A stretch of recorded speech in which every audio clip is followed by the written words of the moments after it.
नमस्कार दोस्तों, पीसीएस पाठशाला में आप सभी का स्वागत है।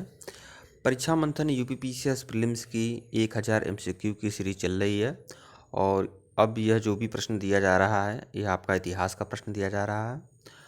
24 अक्टूबर तक मैं पूरा का पूरा कंप्लीट करा दूंगा 1000 एमसीक्यू को। परीक्षा मंथन का है। वीडियो को लाइक और इसको शेयर जरूर करें। यह जो भी प्रश्न है यह बहुत ही महत्वपूर्ण है। कम से कम परीक्षा होने तक 1000 एमसीक्यू आप जरूर देख लें। टेलीग्राम बिल्कुल ज्वाइन करिएगा दोस्तों, टेलीग्राम का लिंक डिस्क्रिप्शन में है। The root of ancient India के लेखक कौन है? W.A. फेयर सर्विस है। विकल्प सी जो है आपका सही है। अष्टाध्यायी के लेखक कौन है? अष्टाध्यायी के लेखक कौन है? पाणिनि है। महाभाष्य एक है जो अष्टाध्यायी पर ही टीका है, उसके लेखक पतंजलि हैं, तो यह भी ध्यान में रखिएगा आप लोग। 4वीं सदी में पाणिनि ने अष्टाध्यायी नामक ग्रंथ की रचना की थी। यह महापद्मनानंद के समकालीन थे, ध्यान में रखिएगा। चोल शासक का नाम बताएं जो श्रीलंका के उत्तरी भाग पर विजय प्राप्त किया था। तो ये था राजराज प्रथम श्रीलंका के उत्तरी भाग पर विजय प्राप्त किया था। सर्वप्रथम राजराज प्रथम ने उत्तरी लंका को विजित कर अपने अधीन किया। इसने लंका के राजा महेंद्र पंचम को पराजित कर उसकी राजधानी अनुराधापुर को तहस नहस कर दिया। उत्तरी लंका पर अधिकार कर लिया और विजित लंका की राजधानी पोलनरुवा को उसने राजधानी बनाया। तो अनुराधापुर को तहस नहस कर दिया और एक अपनी नई राजधानी बनाया था उत्तरी लंका पर अधिकार करके, पोलनरुवा। इसकी राजराज प्रथम ने अपने विजय की उपलब्धि में जगन्नाथ नामक उपाधि धारण की थी। जननाथ की उपाधि धारण की थी। दक्षिण भारत के किस वंश के राजा ने रोम राज्य में एक दूत 26 ईसा पूर्व में भेजा था? तो वह पांड्य राज के राजा थे जो रोम राज्य में अपने दूत भेजे थे। विकल्प सी जो है आपका सही है। दक्षिण भारत के पांड्य वंश राजा ने 26 ईसा पूर्व में अपना एक दूत रोम राज्य में भेजा था। इससे स्पष्ट होता है कि भारत का रोम के साथ राजनयिक संबंध था। इससे दोनों देशों के बीच व्यापारिक संबंध भी मजबूत हुए और पांडवों की राजधानी मदुरा थी। पांड्यों की जो राजधानी थी वह मदुरा थी। चोलों की राजधानी क्या थी? तंजावुर थी। और पांड्यों की राजधानी क्या थी? मदुरा थी। यह ध्यान में रखिएगा आप लोग। निम्नलिखित कथनों पर विचार करना है तो विचार करिए और इसमें क्या आपको बताना है। तो कौन सा कथन सही है ये आपको बताना है। तो देखिए, चोलों ने पांड्य और चेर शासकों को पराजित कर प्रायद्वीपीय भारत पर प्रारंभिक मध्यकालीन समय में अपना प्रभुत्व स्थापित किया। तो हाँ, ये जो चोल थे यह पांड्य और चेर दोनों को पराजित किए थे, दोनों पर अपना प्रभुत्व स्थापित किए थे। यह आपका सही है। दूसरा देखिएगा, चोलों ने दक्षिण पूर्वी एशिया के शैलेंद्र साम्राज्य के विरुद्ध सैन्य चढ़ाई की थी तब कुछ क्षेत्रों को जीता था। यह भी आपका सही है। दोनों कथन जो बताए गए हैं दोनों कथन अपनी जगह सही हैं। दक्षिण भारत में चोल प्रभुत्व की शुरुआत परांतप फर्स्ट ने किया था और राजराज फर्स्ट और राजेंद्र फर्स्ट ने इसे पूर्णता प्रदान की थी। परांतप फर्स्ट ने पांड्य राजा राज सिंह को पराजित कर मदुरा पर अधिकार कर लिया था। चोलों का प्रथम स्वतंत्र शासक यही परांतप फर्स्ट ही था जिसने पांड्य शासक राज सिंह को पराजित कर मदुरा पर अधिकार कर लिया था, जो उसकी राजधानी थी। राजराज फर्स्ट चेर शासक भास्कर रवि बर्मन एवं पांड्य शासक अमर भुजंग को पराजित कर चोल प्रभुत्व स्थापित किया था। चोल शासक राजेंद्र फर्स्ट ने दक्षिण पूर्वी एशिया के शैलेंद्र वंशी शासक संग्राम विजय तुंग बर्मन को पराजित कर दिया और उसके क्षेत्र पर अधिकार स्थापित कर लिया। चंगेज खां के अधीन मंगोलों ने भारत पर आक्रमण कब किया था? तो इल्तुतमिश के शासनकाल में किया था। विकल्प सी। इल्तुतमिश के शासनकाल में 1220-21 में चंगेज खान ने ख्वारिज में शाह के राजकुमार जलालुद्दीन मंगबरनी का पीछा करते हुए भारत तक आ गया था, लेकिन इल्तुतमिश जलालुद्दीन मंगबरनी की शरण न देकर चंगेज खां के आक्रमण से दिल्ली सल्तनत की रक्षा की थी। अतः मंगोल पहली बार इसी समय सिंधु के पार देखे गए थे। अलाउद्दीन खिलजी ने दिल्ली में मुगल नियंत्रण लागू किया था। तो अलाउद्दीन खिलजी दिल्ली में मूल्य नियंत्रण लागू किया था अलाउद्दीन खिलजी ने। यह बात है सही है। वह दिल्ली में अपने राजभवन के निर्माण में लगे हुए कारीगरों को कम वेतन देना चाहता था। देखिए, अलाउद्दीन खिलजी ने दिल्ली में मूल्य नियंत्रण लागू किया था, लेकिन इसका उद्देश्य ये था कि सैनिकों को कम वेतन मिले। तो कथन तो सही है लेकिन कारण जो है आपका गलत है, मतलब विकल्प सी।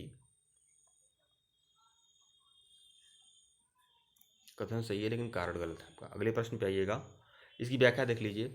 अलाउद्दीन खिलजी ने दिल्ली में मूल्य नियंत्रण लागू किया था। बाजार नियंत्रण नहीं करने का उसका उद्देश्य था कम वेतन में एक बड़ी सेना का निर्माण किया जा सके, जिससे कि मंगोलों के आक्रमण से सल्तनत की रक्षा हो सके, हिंदू जमींदार के विद्रोह का दमन कर सके। वह दिल्ली में अपने राजभवन के निर्माण में लगे कारीगरों को कम वेतन देना ऐसा नहीं चाहता था। इसका उद्देश्य जो था वो सैनिकों को कम वेतन देना था। दिल्ली से दौलताबाद राजधानी के स्थानांतरण का उद्देश्य क्या था? तो आदेश किसने दिया था? तो यह सुल्तान मोहम्मद बिन तुगलक ने। विकल्प डी जो है आपका सही है। सुल्तान मोहम्मद बिन तुगलक राजधानी परिवर्तन की योजना बनाई थी। इसके तहत उसने दिल्ली से दौलताबाद राजधानी नियंत्रण के आदेश दिए थे। और राजधानी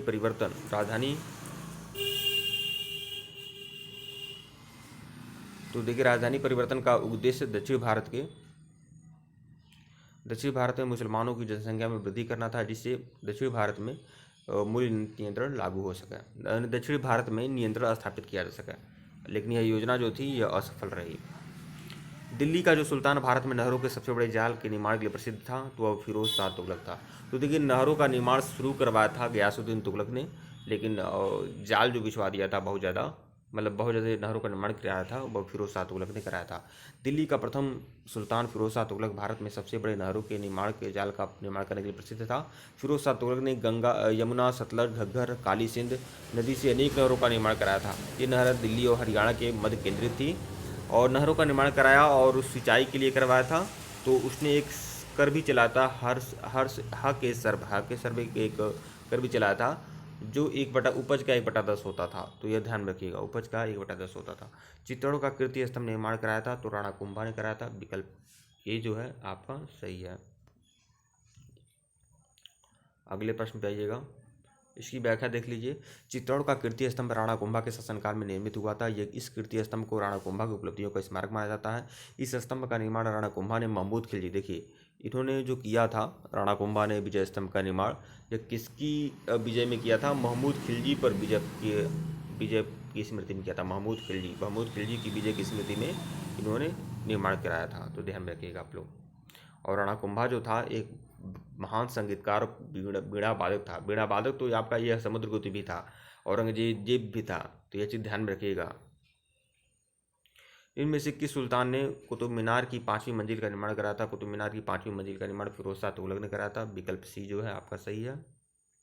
कुतुब मीनार का निर्माण कुतुबुद्दीन ऐबक ने प्रारंभ कराया था, लेकिन पूरा इल्तुतमिश ने करवाया था। मौलिक रूप से यह लाल पत्थर से निर्मित 4 मंजिला इमारत थी, लेकिन फिरोज शाह तुगलक के समय में प्राकृतिक बिजली गिरने से चौथी मंजिल ध्वस्त हो गई। तब फिरोज शाह तुगलक ने चौथी एवं 5वीं मंजिल का निर्माण कराया, जो संगमरमर से निर्मित है। यहाँ पर आपको मिलान करना, देखिए प्लासी का युद्ध जो है 1757 है, कलिंग का युद्ध जो है आपका 261 है, हल्दी घाटी का युद्ध 1576 और तराइन का युद्ध है 1192। प्लासी का युद्ध 1757 में क्लाइव के नेतृत्व में अंग्रेजी सेना और बंगाल के नवाब सिराजुद्दौला के बीच लड़ा गया था। इस युद्ध में अंग्रेजी सेना विजयी हुई और भारत में अंग्रेजी सत्ता की नींव पड़ी थी। कलिंग का युद्ध 261 में मौर्य सम्राट अशोक एवं कलिंग के राजा के मध्य लड़ा गया था। तो देखिए उसमें जो लड़ा गया था, तो कौन राजा था कलिंग का? नंद एक जो था वह राजा था, यह ध्यान रखिएगा आप लोग। इस युद्ध में अशोक भेरी को उसकी जगह धर्मघोष का अनुसरण किया था। हल्दी घाटी का युद्ध 1576 में अकबर द्वारा भेजी गई मुगल सेना एवं मेवाड़ के शासक राणा प्रताप के बीच लड़ी गई थी। इस युद्ध में मुगलों की विजय हुई, लेकिन कोई लाभ मुगलों को नहीं मिला। तराइन का द्वितीय युद्ध जो था 1192, तराइन का जो पहला युद्ध था 1191 में, और तराइन का दूसरा युद्ध जो था 1192 में। तो ध्यान रखिएगा आप लोग। यहाँ पर देखिए क्रम से मिलाना है, तो देख लीजिए क्रम क्या है। तो कुतुब मीनार का निर्माण सबसे पहले हुआ था, उसके बाद आपका फिरोज शाह तुगलक की मृत्यु हुई थी, उसके बाद आपका पुर्तगालियों का भारत आगमन हुआ था, और विजयनगर के कृष्णदेवराय का शासनकाल सबसे लास्ट में आता है। तो विकल्प ए जो है इसमें सही है आपका। दिए गए विकल्पों में सर्वप्रथम कुतुब मीनार का निर्माण हुआ था, इसका निर्माण 1199 में। देखिए कुतुब मीनार का जो निर्माण हुआ था वह 1199 में प्रारंभ हो गया था। ध्यान रखिएगा 1199 में, गुलाम वंश के समय में। इल्तुतमिश के समय में पूर्ण हुआ, और यह पूर्ण कब हुआ था? नींव जो रखा था कुतुबुद्दीन ऐबक ने रखा था, लेकिन पूर्ण जो हुआ था इल्तुतमिश के समय में हुआ था। इसके बाद फिरोज शाह तुगलक की मृत्यु 1389 में हुई थी, और पुर्तगालियों का भारत आगमन 1498 में हुआ था। कृष्णदेवराय का शासनकाल जो था 1509 से लेकर 1529 तक था। निम्नलिखित भक्ति संतों पर विचार करना है। तो कौन उपदेश देते थे कि लोधी वंश का पतन हुआ? देखिए इनमें से कौन उस समय उपदेश दिए थे जब लोधी वंश का पतन हुआ? तो देखिए गुरु नानक का जो समय काल है 1469 में इनका जन्म होता है, और 1539 में यह इनका देहांत होता है, 1539 में। तो उस समय जो शासन था, उस समय जिसका शासन था वह लोधी वंश का था। तो विकल्प बी जो है सही है आपका। दिए गए देखिए विकल्प में दिए गए भक्ति संतों में दादू दयाल का समय 1544 से 1603 के मध्य है। गुरु नानक का 1469 से 1539 के मध्य है, जबकि त्यागराज का समय 1767 से 1847 के मध्य है। त्यागराज भक्ति मार्ग के कवि एवं कर्नाटक संगीत के महान संगीतज्ञ थे।